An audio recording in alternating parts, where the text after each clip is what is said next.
Rip and tear through hordes of the unworthy. This is Swigs, and today we're going to be looking at the Tigris Mark II Heavy Eviscerator. Now, I'm going to come out and put a quick disclaimer in here and just say that this weapon is the weakest of the chain weapons and, in general, is in a pretty sorry state comparatively. On paper, it's intended to serve as a middle ground between being a single target killer and a sweeping annihilator. But due to some design decisions along the way, particularly towards chain weapons as a whole, it kinda sucks in both these areas.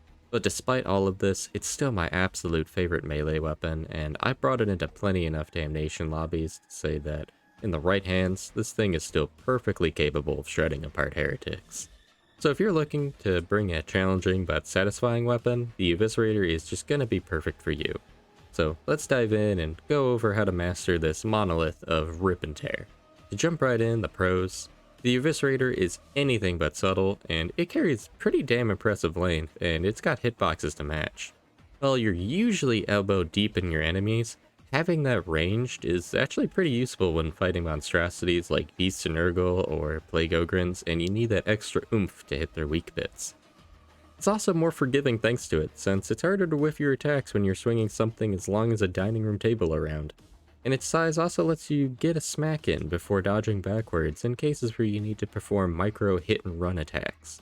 While it suffers as a pure horde clear or assassin weapon, it's still plenty versatile enough to perform in both niches. And moveset wise, it has really good combos with long horizontal sweeps suitable for horde clear and hard hitting overhead strikes for single target beatdowns.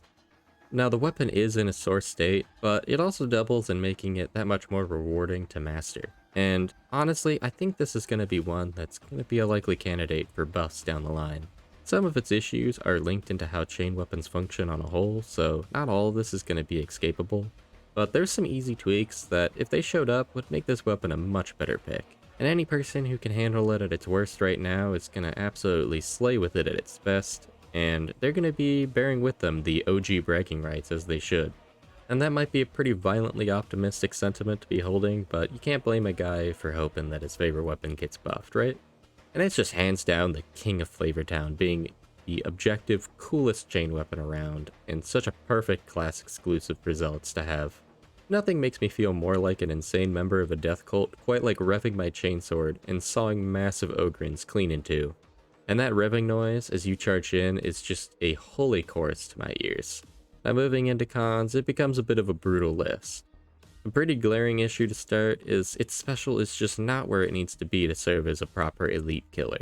You'd think the fact that its chainsaw would give its shred move the ultimate power to saw through carapace shells, but it doesn't. It definitely does a lot more damage than it did before, but we're only really looking at like 150 DPS, which is just a sad sight to see of what should be an unstoppable instrument of destruction here. And it makes you wonder who the shred's really meant for. It's good against most of the human-sized baddies, but they often aren't isolated enough from the larger horde for you to risk locking yourself to them. Especially against ragers when they come in groups of 3 and you can't risk 2 of them chewing your sides after only staggering 1 of them. Your special does boost the cleave of your heavy 1 attack, but unless your horde is completely unarmored, you're going to still find your weapon getting stuck mid-swing.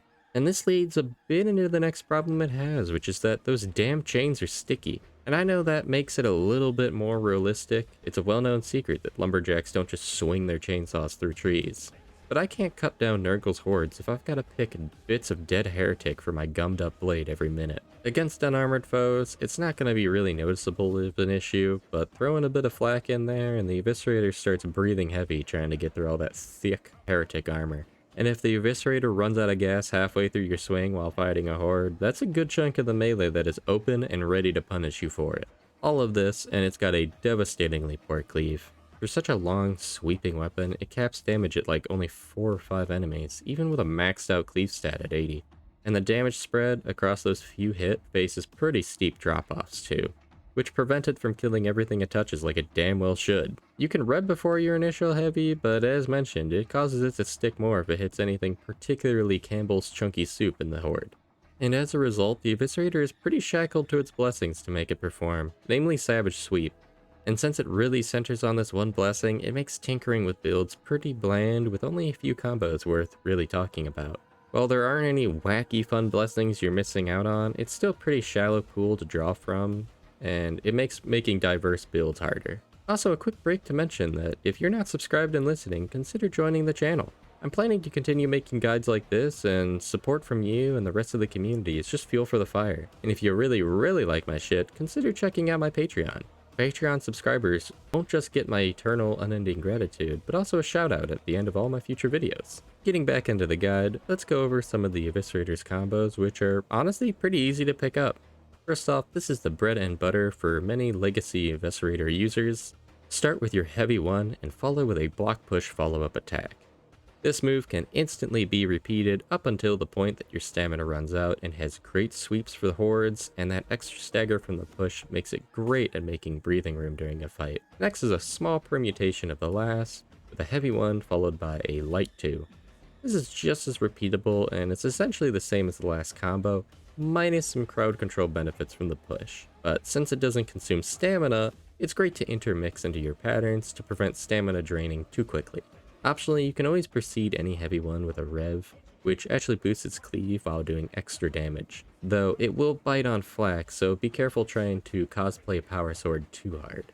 And for single target removal, you've got a light 1 followed by a heavy 2, requiring a small block cancel to make it repeatable.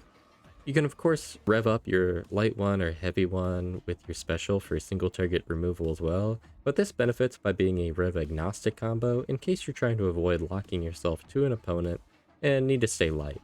It's also possible to rev prior to this combo and purposely whiff your light 1, setting up a more powerful heavy 2 to bear the weight of the shred attack, doing more damage. But regardless, any revved attack will be delivering pretty similar carnage. So with all this laid out, how are we going to be forging a chain blade worthy to purge with and avoid its many pitfalls? First off, we need to fix this weapon's abysmal starting cleave, and the best blessing for the job is Savage Sweep hands down.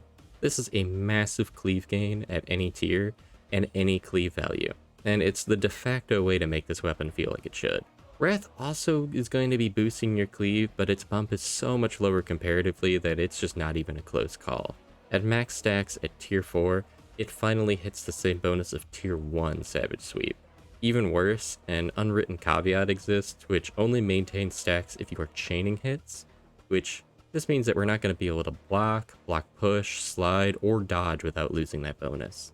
And this may fly for faster weapons, where you can basically just spam left click until the gore stops flying, but on slower and unfortunately less effective weapons like this, we're going to need to stay extra evasive to have any staying power in the fight. As for combining these blessings, the returns just aren't that meaningful, and it's better to not double dip and dip into an extra source of damage to make the weapon more effective at what it's already hitting, rather than getting too greedy and going for more. Wrath just isn't that great of a pick with this weapon with its chained hit requirement, so you're really not going to be cleaving through that many more pocketwalkers than you're already hitting by doubling up the blessings. And in the cleave family of blessings, Perfect Strike may sound very tantalizing as well, as it's advertising an ignore hit mass ability, but this is a trap as it's gonna only be on crit, and it's just not advised to be building around this perk or crits in general for the Eviscerator. You'll be sacrificing so much elsewhere just to increase your crit chance, and it still won't fire consistently enough to beat out just taking Savage Sweep instead. While Savage Sweep isn't as flashy as Ignore Hit Mass, it's got a perfect balance between its consistency and power, which just makes it the best choice. Now for your next blessing slot, I strongly suggest boosting your damage, which is going to be best done by either Rampage or Bloodletter. Rampage is going to be your easiest and straightforward damage boost. It's got a good uptime when you're chewing through a horde, and it synergizes perfectly with Savage Sweep. But Bloodletter is also worth a mention, as its current buff gets a solid amount of bleed stacks dished out when you use it. While Bloodletter will require a rev, you can still use it on unarmored hordes, and it'll actually be killing off the chaff that are hit with glancing blows rather than leaving them just stumbling around. And it also boosts your single target damage when you are shredding harder targets, absolutely devastating bulwarks and reapers with the bleed ticks after. Just remember though that Bloodletter isn't making your shred any better at cleaving through flak, so be careful if you're trying to have your Eviscerator cosplay power sword, because you're still going to be getting stuck in flak hordes. And because of this, Rampage probably gets the best uptime comparatively, but personally I use Bloodletter and it rounds the weapon out really well for me. Now there are a bunch of miscellaneous blessings remaining, and I'm going to give a quick overview why they didn't make the cut just to be thorough. Bloodthirsty is part of building the Eviscerator around crit builds, which I personally don't think is worth it, versus just increasing its general damage and effectiveness. Momentum is a good defensive option, but since the weapon is slower to swing about, you're going to be open to being double hit in between swings, which will still serve you chip damage. With proper evasion, you can still ignore this, but personally, I prefer doubling down on evasive techniques that are more preventative than reactive to the damage. So this blessing ends up not being as impactful as a straight damage buff. After all, they can't hurt you if they're dead. Rev it up is just goofy utility, and honestly, I'm just not sure why I need to go faster after a rev other than it just being a mechanical warhorn of sorts. I really just don't know what the use case is for this at all, so for me, it's just an instant cut. And Shred is another crit build blessing, but it also suffers similarly to Wrath, where it only stacks on those chained hits, making you choose between better avoiding attacks and increasing your crit chance. Moving into perks, I think the standard Flak plus Maniac is an ideal cocktail to make the weapon better at eliminating priority targets that pepper a horde. But unarmored or infected isn't awful either, since you're still going to be using this quite a lot against hordes, and swinging at neck level, you'll get a bonus against enemies that thought they were the main character and didn't bring a helmet. Now, pairing the Eviscerator with a ranged weapon, I definitely advise picking a high-performing ranged weapon to patch any shortcomings you might face. The Eviscerator isn't particularly adept at facing against Ragers, Bulwarks, or Crushers, and I found the Bolt Gun, Cantriel Shoddy, and Shredder Auto Pistol have performed really well to compensate for this. My favorite and most fun option that I really got stuck on and really suggest is the Cantriel Shoddy, and I put a lot of Damnation games on the belt with this combo. The main perk to this combo is really the Cantriel's Dragon's Breath. While I originally had no idea how to use this, I've been using it tons and tons more now. This thing can absolutely devastate anything just on its own, which makes it a solid plan B for the build. In general use, the Dragon's Breath round softens hordes really well for the Eviscerator to better chew through, and it absolutely trivializes threats from Bulwarks, since the Flame round penetrates their shield and can put them down in 3 shots.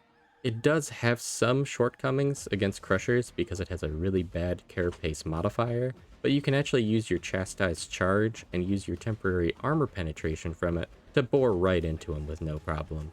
And everywhere else, it's just a solid damn gun. Seriously, this thing can 2-shot snipers at range with just holy immolation. It's an absolute masterpiece. Now moving into feat options, we're going to be using a build very similar to our last Zealot Guide video. This build being 3, 2, 2, 2, 2, 3. So let's dive into the picks and why. For our toughness regen perk, enemies within, enemies without is the best pick to be keeping our toughness as close to 100% as possible. Purifying Blood is not bad, but with the Eviscerator's poor cleave damage distribution, the kill rate for the weapon isn't going to be quite matching other more potent weapons like the Heavy Sword. Less kills means less toughness, and this usually results with enemies within giving us a better toughness regen per second for the horde. As for Faith Restored, it's not going to be performing well unless you're really leaning into a crit build, and even then, it only dampens the damage rather than regenerates it, which I still feel is less useful since on higher difficulties, you're going to be losing pretty gnarly chunks in your toughness on hits either way, and it's important to be able to zip that back up as quick as possible to avoid chip damage. It's never really the first hit I'm fearing, it's every hit thereafter, so the faster I regain, the better. For the second feat choice, Punishment provides the best value for this build, and this is one of the reasons why I push against a crit build for the Eviscerator, since it would hinge on losing this perk for Bloodletting. Since the weapon can suffer from a lower kill rate, the impact gains from Punishment gives you a ton of valuable crowd control power and can buy you a ton of time while you dance around a crowd and rip them to pieces. Losing this impact means that fighting tougher enemies is going to be leaving them a lot more unfazed from some of your swings, which grants them more opportunities to liberate your insides. This makes it very hard to give up to try and maximize a crit build through Bloodletting, and it's certainly not going to be worth it just for a faster weapon at a lower health with Retribution. As for the team buff feat options, none of these really stand out to me in any meaningful way. Definitely not Holy Fervor, as we're not going to be running Holy Revenant with this build, and sacrificing our internal organs for 5 seconds of bonus power to the group is not going to work for us. As for Benediction versus Inspiring Excoriation, this is a personal preference, and I prefer Benediction in my builds since the persistent coherency buffs are more meaningful than a periodic buff which may not trigger since Zealots tend to charge outside coherency quite often for entirely intelligent and well thought out reasons. As for our fourth perk, we are going to be picking Thy Raft Be Swift instead of Holy Revenant, since the Eviscerator performs best in the hands of the untouchable Zealot than that of the Zealot that can come back from the grave. A lot of the playstyle relies on a perfect mix of blocking, dodging, and sliding with our heavy sweeps, and without Thy Raft Be Swift, we lose a ton of utility with our slides, and this drastically reduces our overall evasion.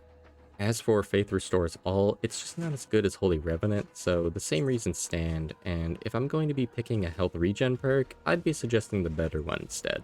Now for the fifth feat, I actually swapped from my usual Executioner to Rising Conviction, since we want to place as much emphasis on our Eviscerator as possible, and this perk is going to be granting us a very consistent 20% extra damage, which is going to be giving this weapon a lot more bite. Depending on your ranged weapon pick, you may want to use Executioner, but in my example setup with the Cantriel Shoddy, it did not need any help to do what it does best. As for Honor the Martyr, 3 stacks of Martyrdom requires a near suicidal playstyle, and it's only going to be granting 4% extra damage than Rising Conviction at a pretty hefty sacrifice. It'll apply to ranged as well, but I just don't consider it worth the inherent risk associated with it, and if we're using the Cantriel, I'm telling you, it does not need any help killing. And the final feat choice, I'm sure is no surprise, is Purge the Wicked. Since all the other build options pushed away from using a crit build, we're not going to be stopping here, and we're not going to be picking Invocation of Death today. Fury of the Faithful is a feat that I think really needs a rework because I just never feel a draw to pick it, and I'd rather have that extra charge available from Purge the Wicked instead. That extra charge seriously comes in handy as a backup toughness bump if you find yourself in a bad spot and need to pop back to safety. To wrap up with Curios, toughness wins out since it's the main shield against taking chip damage throughout the match. Pairing it with additional utility has also been my go-to with this build, and I've been moving my Curios towards toughness regen, block efficiency, or stamina regen, and re-rolling for a full 4% combat ability regen to keep as many charges of Chastise available as possible. But this is an area that I feel is a bit more hotly debated, so definitely feel free to swap in whatever you think is best perk-wise, and let me know in the comments what you prefer. And that's it for this video. If you liked the video, drop a like, comment if I missed anything, and have a great day. See ya!